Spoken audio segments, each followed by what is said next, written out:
through funding of the Global Fund, did advertise for a tender for purchase of mosquito nets to benefit Kenyans. The tender was worth about 3.7 billion.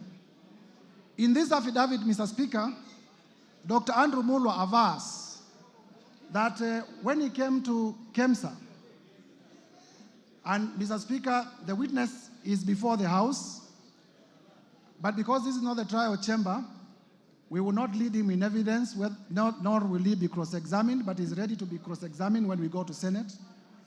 He avers that when he was appointed as an acting CEO of KEMSA, and he came to office, he found the tender ongoing, and one day, the Deputy President called him, threatened him, so that he could release a bid bond.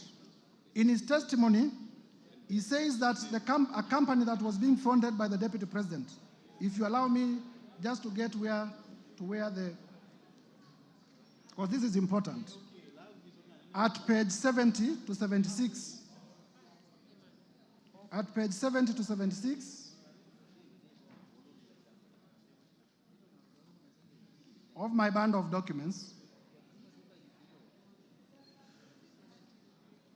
Dr. Andrew Mulwa avers that His Excellency Rigathi Gachagua called me from his mobile phone. The number is provided. On my mobile phone number, the number is provided, and pressured me to surrender to his proxy the original bid bond submitted by Sobika Impex for the above tender. He told me that he would send a proxy to collect the original bid bond. He goes further to state that Dr. Ikuno Rigathi, who is a son to Rigathi Gachagua, the Deputy President, called me and sent me a WhatsApp message from his mobile phone number, which is provided, claiming to be acting for and on the instructions of His Excellency Rigathi Gachagua. He asked for Sobika Impex Private Limited's original bid bond for the above tender, which he said His Excellency Rigathi Gachagua was trying to collect from KEMSA. Annexed here to and marked AM1 are the screenshots, and I would like them, they are already displayed on the screen of those messages. He goes further to aver that Dr. Ikino Rigathi, His Excellency Rigathi Gachagua's son, sent a one Ogora Wilson Okulo of national identity number that to collect the original bid bond submitted by Sobika Impex Limited. He concludes by saying that given the status, power, threats, influence of the people involved in the interference with the investigations and the cover-up of the irregularities surrounding the procurement of treated mosquito nets, I was constrained to surrender the original bid bond to Ogora Wilson Okulo. In short, members, please listen to this. In short, I was caught in a tricky situation, as there was nothing much I could do as a junior government officer against a sitting Deputy President of the Republic of Kenya. Mr. Speaker, this allegation was admitted by none other than the Deputy President yesterday live on his interview or live on television. He did confirm that, yes, he called Dr. Mulwa. He also confirmed that he called him in relation to a bid bond. And he did confirm that the company called Sobika, the local representative of Sobika, is a company called Crystal. And the company called Crystal is owned by none other than Rigathi Gachagua and his children. And therefore, there was a direct conflict of interest that the Deputy President, that the local representative of Sobika, which is an international company registered in India, is a company owned by the Deputy President. And the Deputy President is making a call regarding a tender to a junior government officer. I wonder how many other calls he has made. But I do not need to belabor this point, because none other than the Deputy President himself did admit on live television yesterday that he did make the call. It was in relation to the bid bond, and therefore I urge members to adopt the evidence of Dr. Andrew Mulwa as the truthful and factual evidence, exhibiting that His Excellency Rigathi Gachagua did interfere with the tendering process and also did interfere with the investigation into the same. His Excellency the Deputy President did inform the country falsely that no money was lost. Mr. Speaker, you would know that this tender was funded under the Global Fund. And the Global Fund, through letters that we have exhibited, did cancel this funding. And therefore, the Kenyan people lost up to 5 billion Kenya shillings and as well a relationship with the Global Fund, which is a major partner in our health sector. And therefore, to allege that no money was lost is false, because the Global Fund did cancel the tender, and also it affected our relationship in terms of funding from the Global Fund. And we had to do a lot of diplomatic work, going to WHO, going to Geneva, in order to restore our relationship with the Global Fund. Mr. Speaker, lastly, members, I have rushed through the grounds because of the time allocated. I have endeavored to provide evidence that all the 11 grounds that are proposed for the impeachment of His Excellency Rigathi Gachagua are merited, and there is enough evidence. The work of this chamber is to examine whether prima facie there is a case. The trial chamber is the Senate. And therefore, I want to plead with members of this House. It doesn't matter whether you signed the motion or you did not sign the motion. I have endeavored to persuade each one of you individually that this country requires a serious leadership.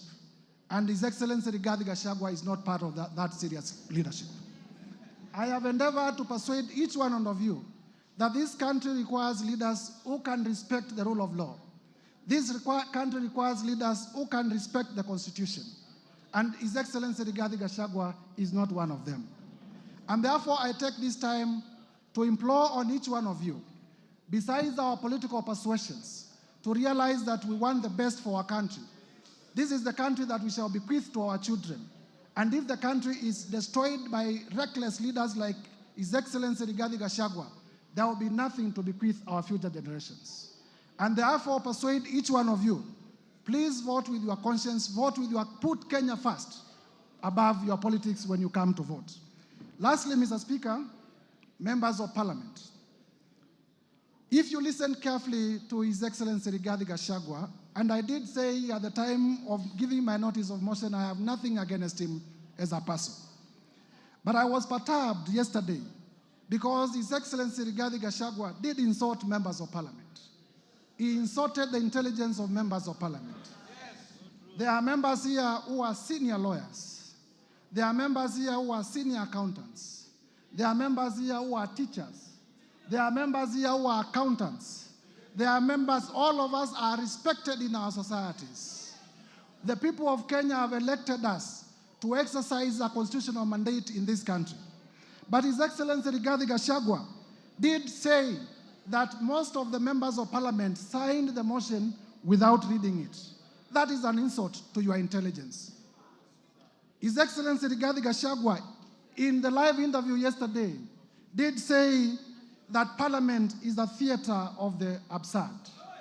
In my training as a lawyer,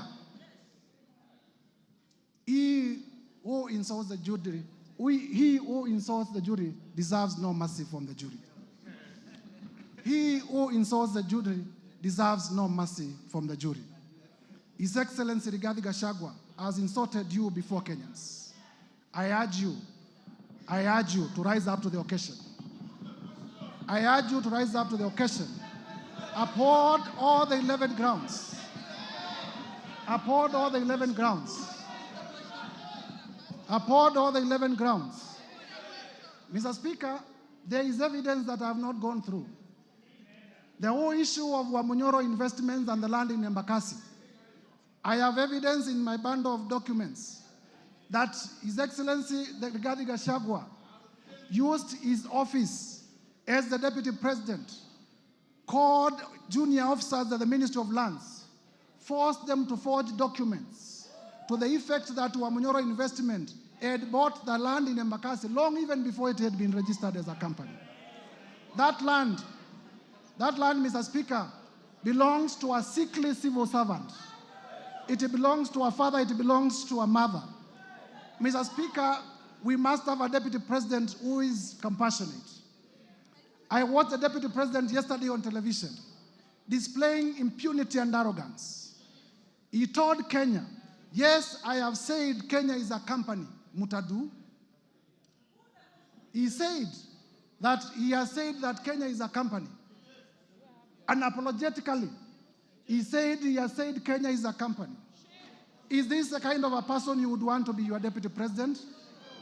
Members of parliament, I do not want to imagine that anything can happen to the sitting president.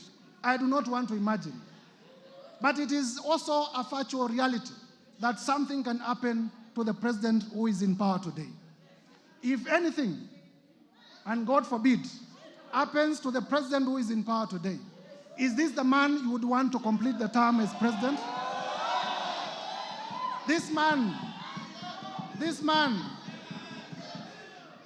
honorable members, this man called Rigathi Gachagua has already said that the members of parliament in Mount Kenya are either to Gunia, I don't know what that means, or are collaborators, and that he will take them home. He has already said that where I come from, we deserve no development in Ukambani. He has said that the people of Nyanza deserve no development. He has said that the people of Western deserve no development nor appointments from the government. He has said that the people of the coast deserve no development from the government. He has said that the people of Northeastern deserve no development from the government. Those are the people you represent. Those are the people you represent. As you rise up to vote, please have the best interest of your people at heart. I urge you, honorable members, as one of your colleagues. I urge you, honorable members, as one of your colleagues. When this motion is finally put to vote, please vote to impeach Rigathi Gachagua. Please vote to impeach Rigathi Gachagua on all the grounds. As I conclude,